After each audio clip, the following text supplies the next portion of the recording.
Wat jy gaan benodig vir vandag se les is inkleurpotlode of koutjies en dan 'n fotostaat van die volgende prentjie. Ons gaan eers kyk na die beskerming van die oog.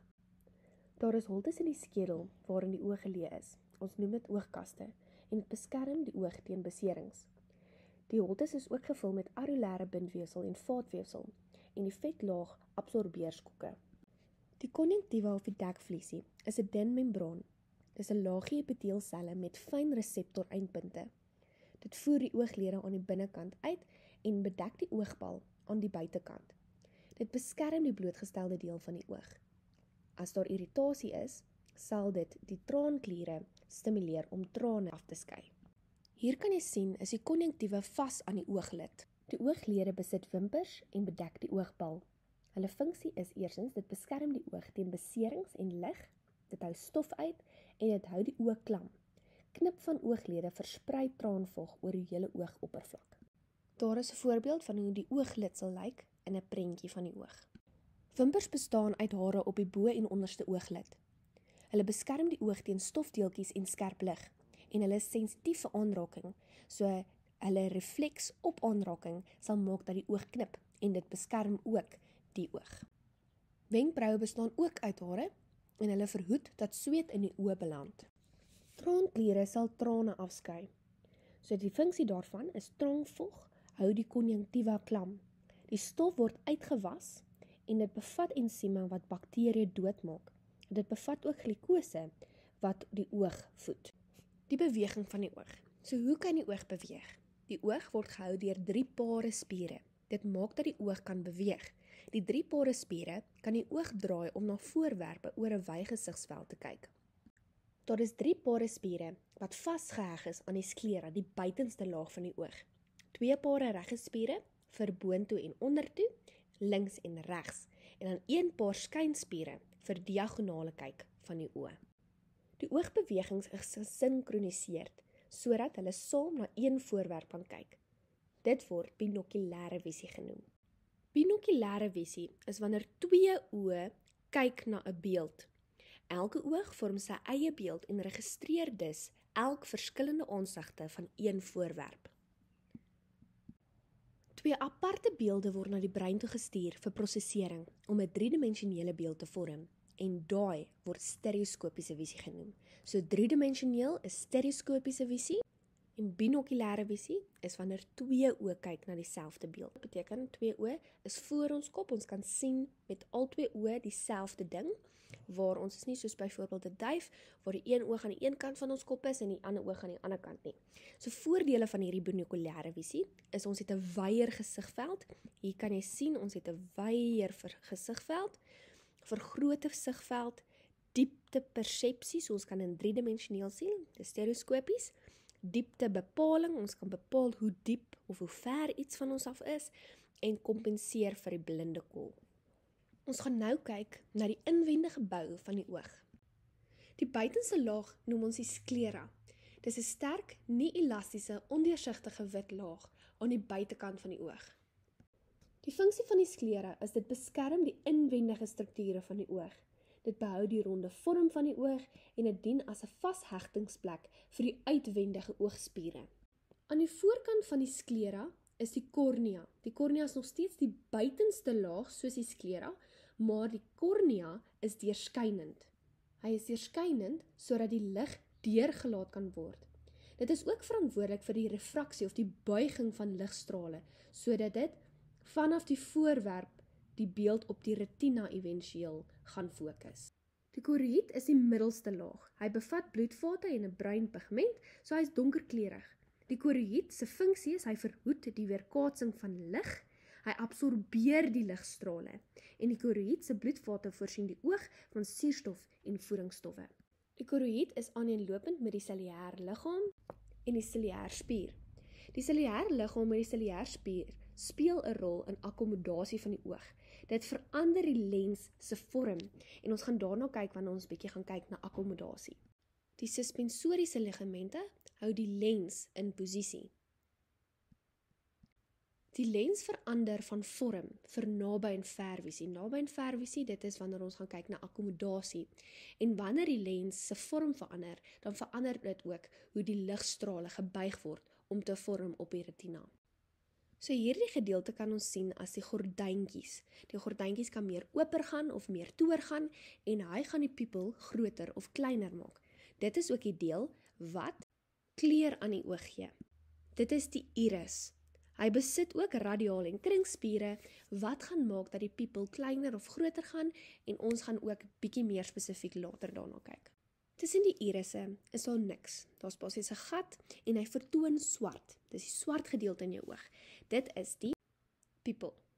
Ons het al gepraat van die konjunktieva, maar die konjunktieva is die voorste gedeelte van die oog, die heel voorste laagie en dit beskerm die oog en dit is ook vas aan die ooglede. Die binneste laag van die oog is die retina en hy is ligsensitief. Hy besit fotoreseptore, stafies en keeltjies. Die stafies is belangrik vir sig in dowwe lig en die keeltjies is verantwoordelik vir sig in helder lig en dit is ook belangrik vir kleurvisie. So dink aan keeltjies, k vir kleur. By hierdie spesifieke kolletjie, dit noem ons die geelvlek. Daar is slegs keeltjies, die wat belangrik is vir kleurvisie. Dit is 'n induiking in die middel van die retina. Dit is die beste plek vir visie. Die senuweefvesels van die keeltjies en stafies verlaat die oog deur die optiese senuwee en dit vervoer dan daai impuls na die spesifieke deel van die brein, die cerebrum. Nou in daai gedeelte van die oog is geen fotoreseptore nie, geen keeltjies of stafies. Dit is die area waar die optiese senuwee ontspring, daar is geen visie daar nie. En dit is bekend ook as die blinde vlek. Hierdie is die optiese senuwee en hy dra die senuwee-impulse vanaf die retina na die cerebrum. Die oog word gevul met 'n vloeistof. Dis 'n jelly-agtige, kristalhelder vloeistof en dit vul die spasie agter die lens. Dit word genoem die glasvog of glasagtige liggaam. Dit behou die vorm van die oogbal en dit speel ook 'n rol in die buiging van die lig. Die spasie tussen die kornea en die lens word ook gevul met 'n vloeistof. Ons noem dit watervog of 'n waterige vloeistof. Dit behou die vorm van die kornea, dit speel 'n rol in die buiging weer eens van die lig en dit voorsien die lens en kornea van voedsel en suurstof. Ons gaan kyk na die funksionering van die oog. Hoe 'n mens sien. Beeldvorming. So eerstens, die ligstrale wat vanaf die voorwerp gereflekteer word, beweeg deur die konjunktieva, deur die kornea, wat ook die lig buig, deur die waterige vloeistof, deur die pupil, deur die lens wat verder die ligstrale buig, deur die glasvog, totdat 'n omgekeerde verkleinde beeld op die retina val. Die keeltjies en stafies stel die stimulus op en verander dit in 'n impuls. Die keeltjies en die stafies is fotoreseptore soos wat ons al gesê het. Nou hierdie impuls word na die optiese senuwee vervoer, wat die impuls na die cerebrum van die brein vervoer. Die cerebrum is mos die plek in die brein waar die impulse van ons sintuie interpreteer. Die oog is ook in staat om aan te pas by die afstand van die voorwerp vanaf die oog wat naby of ver is, ons noem dit akkommodasie van die oog, as ook om aan te pas by die ligintensiteit, hoe helder of hoe swak die lig is. Ons noem dit die pupilmeganisme. Die pupilmeganisme het te doen met hoe groter of kleiner die pupil gaan as gevolg van helder of dowwe lig. So kom ons dink gou, in helder lig, wat gebeur met jou pupil? Hy word kleiner. Nou jou iris, hierdie gedeelte van die oog, die iris bestaan uit kringspiere en radiaalspiere. So die kringspiere is letterlik daai spiertjies wat lyk so sirkeltjies en dan die radiaalspiere is daai wat lyk so streepies. Sien julle, daai is jou radiaalspiere. Dan jou dowwe lig, die pupil sal vergroot. En hier sal jy ook sien, die pupil vergroot of verwyd en die radiaalspiere en die kringspiere, ons gaan nou 'n bietjie meer daarna kyk. en dat jy mooi kan sien dat in helder lig gaan die pupil kleiner word en in die dowwe lig sal die pupil verwyd. Nou hierdie is soos 'n tipe van 'n langer vraagie, wat soos 4 of 5 punte kan tel, en die kans dat dit gaan gevra word is definitief daar. Dit is nie moeilik nie, die moeilike deel kom in wanneer dit helder lig of dowwe lig is, om te weet watter een jy moet verduidelik, en partykeer word jy de mekaar met pupilmeganisme en akkommodasie, dan skryf jy die verkeerde goedjies neer. So maak seker jy verstaan die verskil en leer hierdie verskriklik goed. In helder lig of hoë ligintensiteit weet ons nou die pupil sal verklein. So nou moet ons begin dink gebeur in die spiere van die iris. So die kringspiere van die iris, daar wat lyk so sirkeltjies, moenie skryf sirkeltjies nie, dis kringspiere. Die kringspiere van die iris trek saam. Goed, so daarso kan jy sien, dit is daai wat lyk soos sirkeltjies. Die kringspiere van die iris trek saam. Jy moet sê van die iris, want ons ander kringspiere ook in jou liggaam, en ons moet nou spesifiseer, dis van jou iris. Dan die radioolspiere, dit is nou daai spiere, hulle ontspan. Met hierdie gaan die pupil vernou, of jy kan sê die pupil word kleiner. Wat is die effek daarvan? Minder lig kom die oog binne. As jy daai skryf presies so, het jy jou punte. Dowwe lig of lae ligintensiteit, wat gaan gebeur? Kom ons dink gou, die pupil gaan vergroot. So nou dink ons aan die spiere, die kringspiere, wat gaan gebeur? Die kringspiere sal ontspan. So hy gaan uitbeweeg, nê. Dan die lengtespiere sal saamtrek. Sien julle, hulle word korter. So hulle sal saamtrek. Sê liewer saamtrek as word korter.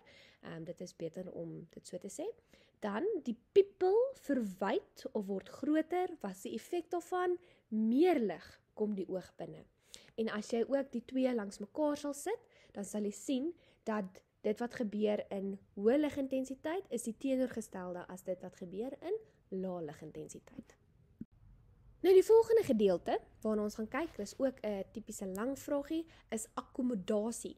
Nou as jy dink aan akkommodasie, dan kan ons dink aan om slaapplek te kry vir 'n aand. So kom ons sê ons bly in Potch en ons wil akkommodasie kry in Johannesburg, redelik naby, nê? Maar jy kan ook dink aan om akkommodasie te gaan kry iewers in Hartenbos, iewers by die see. So, dit is bietjie verder van Potch af. So akkommodasie kan ver of naby wees. Akkommodasie is basies wat gebeur binne in die oog wanneer jy naby voorwerpe kyk en ver voorwerpe kyk. Nou as ons dink aan akkommodasie, wil ek hê julle moet dink aan oom ciliairspier, want akkommodasie se eerste sinnetjie begin met die ciliairspier. Nou oom ciliairspier sit op sy stoep en hy kyk vir sy tuin. Sy tuin is ver. So, ons begin met die ciliairspier ontspan. So eerstens begin ons met ver voorwerpe. As ons dink aan ver of naby, dink ons akkommodasie. Ons begin met ciliairspier en by ver voorwerpe ontspan. Die ciliairspier wat hierso is, ontspan. Die suspensoriese ligamente trek saam. So wanneer hulle saamtrek, spanning op die lens sal vermeerder. Die lens word dan minder konveks. Dink aan konveks vet, so hy word minder vet. Moenie dit sê nie, maar jy skryf lens word minder konveks of platter. Die ligstrale word minder gebreek en die ligstrale sal dan op die retina fokus. Dan naby voorwerpe, dink aan oom ciliairspier sit op sy stoepie en hy kyk nou vir sy koppie koffie wat by hom sit. So oom ciliairspier trek saam. So ons begin met die ciliaire spiere trek saam. Die spanning op die suspensoriese ligamente verminder. Die spanning op die lens verminder. Die lens word meer konveks of ronder. Die ligstrale word meer gebuig en die ligstrale word op die retina gefokus. So met beide naby en ver voorwerpe eindig mens met ligstrale word op retina gefokus. Hier kan jy ook net mooi sien hoe die verskil is van nabyvisie en vervisie teenoor hoeveel die lig gebreek word om éventueel op die retina te fokus. Ons gaan dan vinnig kyk na die visuele defekte. So bysiende, dink aan bysien, jy kan naby sien, maar jy sukkel om ver te sien. So dit is die ander naam daarvoor is miopie, en dit is wanneer die oogbal verleng is. So die voorwerpe kan nie duidelik gesien word nie, omdat die lens buig die strale te veel, en die beeld gaan voor die retina vorm. So hier vorm die beeld waar die beeld eintlik daar gevorm moet word. En dit word reggestel deur 'n konkawe lens. Die volgende visuele defek is versiente of versientheid. 'n Ander naam vir dit is hiperopie. So dit is wanneer ver voorwerpe duidelik gesien kan word, maar naby voorwerpe sukkel mense om te sien. So die rede daarvoor is die oogbal is kort. So dit kan nie naby voorwerpe duidelik sien nie, want die lens buig die ligstrale nie genoeg nie. So die beeld vorm agter die retina, waar dit eintlik daar moet vorm. En dit word reggestel met konvekse lense. Weereens konveks, dink aan vet, so hy is 'n vetter lensie.